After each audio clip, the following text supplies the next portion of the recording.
Hi అండి. ఈరోజైతే మా డ్రాగన్ ఫ్రూట్ మొక్క మీకు చూపిస్తాను. అయితే నైట్ వర్షం పడడం వల్ల నైట్ అయితే నేను పాలినేషన్ చేయలేదండి, పొద్దున్నే చేశాను. అది ఎలా చేస్తానో ఈ వీడియోలో చూసేద్దాం.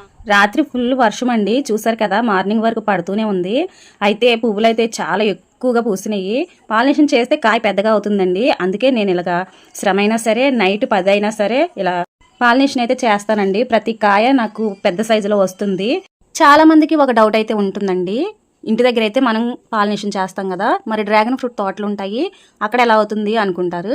అక్కడైతే తుమ్మెదలు ఉంటాయి కదా, లేదు సీతాకోక చిలుకలని పిట్టలని ఉంటాయి కదా, వాటి ద్వారా అయితే పాలినేషన్ జరుగుతుందండి. అవి తేనె కోసం, పొద్దున్నే మకరందం కోసం అవి ప్రతి పువ్వుని పాలినేషన్ అయితే చేసేస్తాయి. చూసారు కదా, నైట్ అయితే భలే ఉందనండి. కానీ ఇది మార్నింగ్ కాబట్టి ముడుచుకుపోయాయి.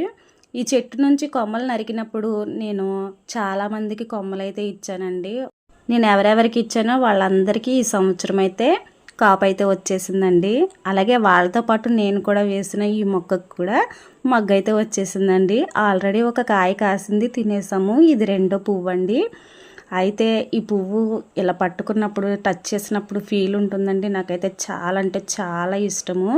చూసారు కదా, పుప్పుడైతే ఇలా ఉంటుందండి. దీన్ని తీసుకుని ఈ కీలకానికి అంటించాలి. వీడియో నచ్చితే లైక్ చేయండి. Thank you.